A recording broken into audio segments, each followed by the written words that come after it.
नमस्कार दोस्तों, स्वागत है आपका आपके अपने favourite YouTube channel civil Guruji the civil engineers training institute में।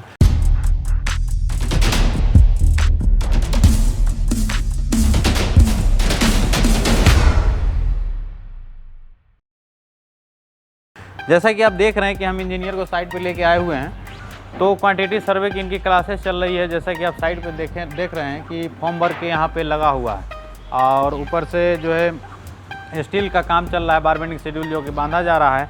तो आप देख रहे हैं जैसे साइड में आप जाते हैं, आप भी अगर इंजीनियर हैं, अगर आप देख रहे हैं तो आप जाते हैं साइड में तो आप देखेंगे इसको जो इसे बोला जाता है प्रॉप, और ये जो है प्रॉपर जो है वर्टिकल रहना चाहिए। क्या रहना चाहिए? वर्टिकल रहना चाहिए। और ये जो आप देख रहे हैं, जैसे ज्वाइन ये वाला जो आप देख रहे हैं, इधर से थोड़ा सा दिखाएंगे। इसको जैसे आप देख रहे हैं इस तरह से नहीं होना चाहिए, क्योंकि देखिए इसका सपोर्ट जो है ना डायरेक्ट यहाँ स्लैब से नहीं है। अगर इसका बेस अगर डायरेक्ट कनेक्टेड नहीं है तो ऊपर से जो लोड आएगा तो इतना पतला ये कैरी नहीं कर पाएगा। ज़्यादातर देख रहे हैं कि यहाँ पे मिस्टेक जो कि हुआ है, तो उस तरह से मिस्टेक नहीं होना चाहिए। आपके साइड में अगर काम चल रहा है तो इस तरह से मिस्टेक से बचेंगे, क्योंकि ऐसा हुआ कि अगर एक फेल होता है तो हो सकता है कि पूरे के पूरे स्लैब गिर सकता है इसमें, और काफ़ी रिस्की हो सकता है। तो इस पर ध्यान देंगे और चलते हैं इंजीनियर मिलते हैं और क्या क्वांटिटी निकाले हैं स्लैब में। अगर स्लैब देख रहे हैं जैसे इसका सटिंग लगा हुआ है, तो कितने सटिंग लगेंगे, कितने बल्लियाँ लगेंगी। बल्लियाँ जैसे बोले तो ऊपर जैसे आप देख रहे हैं कि इसको बैटन बोलते हैं। ये प्रॉप्स के ऊपर जो लगा हुआ है बीच बीच में सेंटर पे, और उसके ऊपर जो है प्लाईवुड लगा हुआ है, तो उसको बैटन बोलते हैं।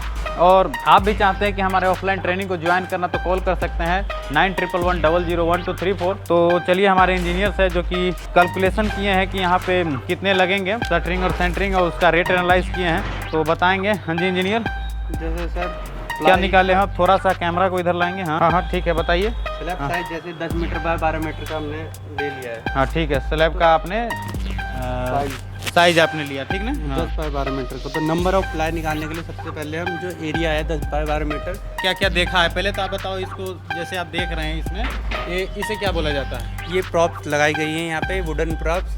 ये वर्टिकली लगाई गई हैं, तो स्लैब का सपोर्ट। आज जो आप देख रहे हैं कि प्रॉप्स लगा हुआ है, तो इसमें आपको कमी क्या क्या दिख रहा है? एक तो सर ये जैसे कि ये सीधा नहीं है, ये थोड़ा इंक्लाइंड है। ये बिल्कुल वर्टिकल होना चाहिए, ये थोड़ा इंक्लाइंड है 90 डिग्री पे, जो प्रॉपरली लोड डिस्ट्रीब्यूट कर सके। बिल्कुल। और उसके बाद फेल ना हो ये। उसके बाद जैसे आप देख रहे हैं कि यहाँ प्रॉप्स लगा हुआ है, प्लाई लगा हुआ, यहाँ पे शटरिंग लग चुका है, शटरिंग लग चुका है। उधर आप देख रहे हैं जैसे बल्लिया कुछ घूम रहा है, उधर दिखाएंगे।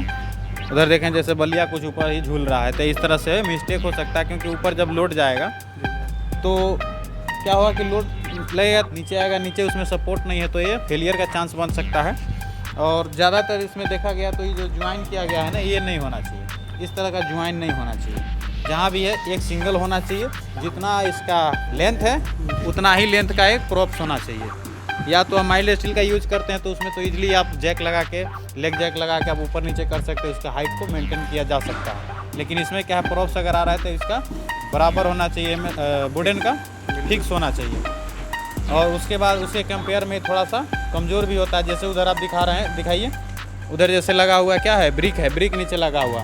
ब्रिक का कंप्रेसिव स्ट्रेंथ कम होता है, लोड सहने की क्षमता कम होता है। हाँ बताइए, तो आपने क्या क्या कैलकुलेशन किया है? जैसे स्लैब का साइज यहाँ पे सर 10 बाय 12 मीटर का है, तो हमें थोड़ा सा इधर लेके आएंगे। हाँ, जो एक प्लाई का साइज होता है वो 8 फुट बाय 4 फुट का होता है। अच्छा, एक तो उससे हमें नंबर ऑफ प्लाई निकाल लेंगे हम। स्लैब का साइज से प्लाईवुड का जो साइज है उसे डिवाइड करके निकाल लेंगे। टोटल एरिया से डिवाइड करेंगे, जो नंबर ऑफ प्लाई का जो साइज है, जो एरिया है, उससे डिवाइड करेंगे तब नंबर ऑफ प्लाई आपका नंबर ऑफ प्लाई हमारी निकल जाएंगी। ठीक है, उसके आगे क्या किया? उसके बाद हम एक 10% एक्स्ट्रा वेस्ट लेते हैं, जो एक तरफ से वेस्टेज हो जाती है साइड में, या ये प्लाई में वुडन में 10% एक्स्ट्रा लिया जाता है, जो टोटल नंबर मतलब प्लाई का साइज आया है। हाँ, उसके बाद आपने क्या किया? थोड़ा सा और इधर दिखाएंगे। हाँ, थोड़ा सा। उसके बाद हम बैटन निकालेंगे जो इसमें सपोर्ट करेंगे।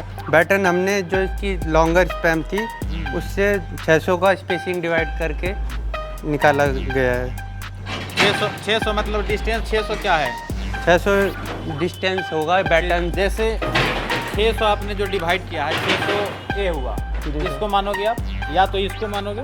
ये दोनों के बीच का स्पेसिंग, बीच का स्पेसिंग को सर दोनों को पिच की स्पेसिंग को 600 आप जो लिए हैं ना वो स्पेसिंग है ना? जी सर। ठीक है, उसके बाद आगे बताएंगे। सर उसके बाद हम नंबर ऑफ बैटन कैलकुलेट कर लेंगे, कितने ठीक। प्रोवाइड करेंगे वो सेम सर, जो शॉर्टर स्पैम होगी हाँ। उससे जो स्पेसिंग डिवाइड करके अब -1 करके हम बैटन के नंबर ऑफ बैटन निकाल लेंगे। फिर हम बैटन का वॉल्यूम निकाल लेंगे। अब क्योंकि बैटन के जो वॉल्यूम है वो क्यूबिक फीट में लिया जाता है, बैटन हमेशा क्यूबिक फीट में लिए जाते बैटन हैं। आपको बोला जाए तो बैटन जैसे कि आप देख रहे हैं ऊपर में जो मेजरमेंट प्रॉप्स के ऊपर जो लगा हुआ है, प्रॉप्स के ऊपर, इसको बैटन बोलते हैं। जैसे हमारे व्यूअर जो देख रहे हैं उनके लिए दिखाना चाहते हैं तो बैटन बोलते हैं। इसका स्पेसिंग क्या होता है? ये भी सर 600 बाय 600 की होती है इसकी स्पेसिंग। 600 या 800 तक जा सकता है। 600 से 800 तक हाँ, वेरी ठीक। कर सकता है। चलिए, तो इसका नंबर कैसे निकाले आप? इसका सर सेम सर, जो लेंथ है इसकी शॉर्टर स्पैम की जो लेंथ है, जो स्लैब का साइज था हाँ। उससे 600 डिवाइड करके -1 करके हम इसकी वो नंबर ऑफ वो निकाल लेंगे, बैटन कितने यूज हो रहे हैं। माइनस क्यों करते हैं? क्योंकि जो हम सब लास्ट पार्ट में होते हैं वहाँ पे प्रोवाइड नहीं कराते बैटन।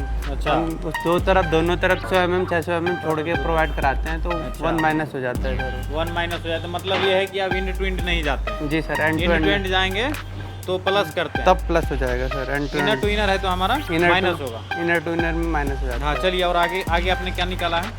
बताइए। बैटन की मेजरमेंट ना सर क्यूबिक फीट में होती है, तो इसके लिए हमें वॉल्यूम चाहिए होगा, तो हम वॉल्यूम निकाल लेंगे बैटन की जितनी यूज़ हो रही हैं। जैसे हमारा नंबर ऑफ बैटन 16 यूज़ हो रही थी, तो हम इसका जो बैटन का साइज़ है 4 इंच बाय 4 इंच का होता है, तो उससे मल्टीप्लाई करके और जो इसकी लेंथ है उससे मल्टीप्लाई करके हम वो निकाल लेते हैं बैटन की मेजरमेंट, जो वॉल्यूम है, जो क्यूबिक फीट में सर क्यूबिक फीट निकाल दिया आप। 4 इंच बाय 2 इंच के, और जो टोटल नंबर ऑफ, ये तो इसकी सर वो होगी विद होगी, फिर ये नंबर ऑफ वो होगी बैटन जितनी यूज़ हो रही हैं जो हमने अभी निकाली हैं सर प्रीवियसली, और फिर जो की लेंथ निकाल लेंगे सर 12 × 2.381 से, तो हमारी एक कंप्लीट इसकी मेजरमेंट वॉल्यूम है क्यूबिक फीट में निकल चुकी है बैटन की वो। तो बैटन निकाल लिए, उसके बाद आपने क्या किया?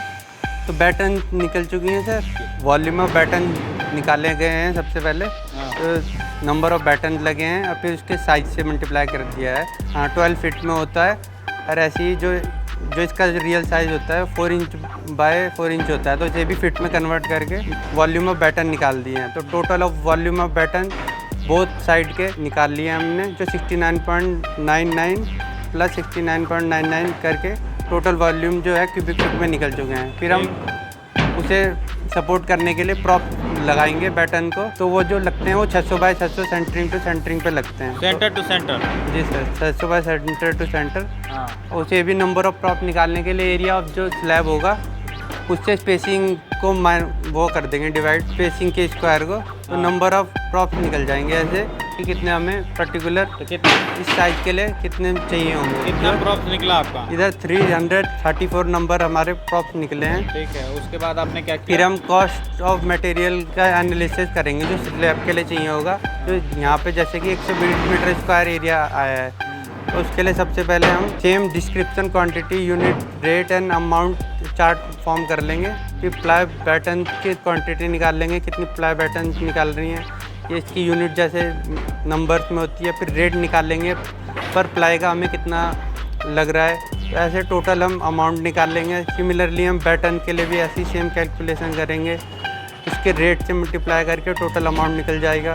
सिमिलरली हम प्रॉप्स के लिए भी ऐसी नंबर ऑफ जो निकली है हमारी क्वांटिटी, उससे रेट का मल्टीप्लिकेशन करके अमाउंट निकल जाएगी टोटल ऐसे। तो हमारी ये जो वो निकली है rate analysis for 120 metre square के लिए निकला है। इसमें नेल भी लगता है, नेल का कैलकुलेशन आपने किया है क्या? जी सर, नेल जो 250 ग्राम है पर मीटर स्क्वायर के लिए लगती हैं, जो जैसे हमारा 120 मीटर स्क्वायर आया है, तो इससे हम मल्टीप्लाई कर देंगे तो हमारी टोटल नेल्स निकल जाएंगी कि 120 मीटर स्क्वायर के लिए कितनी नेल लग रही हैं। फिर हम जैसे ये जो प्लाई है इसे 6 टाइम तक रिपीटिशन यहाँ पे मान लेते हैं, जनरली 4 to 7 टाइम मान लेते हैं, 4 to 5 टाइम। यहाँ पे हम 6 टाइम रिपीटिशन ले रहे हैं प्लाई के लिए। तो हम जैसे कॉस्ट ऑफ 120 मीटर स्क्वायर पर टाइम स्लैब के यूज़ के लिए हम निकाल लेंगे 6 बारी में हमारा कितना कॉस्ट लगेगा पर 1 टाइम यूज़ करने के लिए। तो हम ये 124 मीटर स्क्वायर के लिए निकल चुका है। जैसे ये जो cost of slab for 1 time, तो हम कॉस्ट ऑफ 1 मीटर स्क्वायर निकाल लेंगे। कितना कॉस्ट निकला?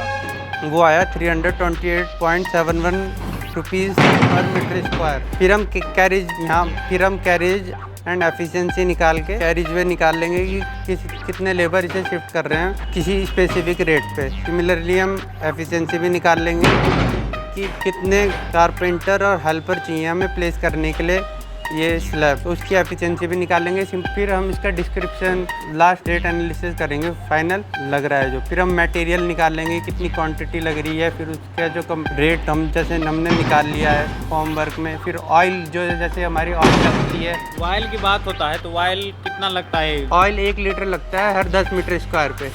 तो हम ऐसे जितना मीटर स्क्वायर हमारा एरिया है उससे मल्टीप्लाई कर देंगे कितना एरिया इसमें लग रहा है ऑयल।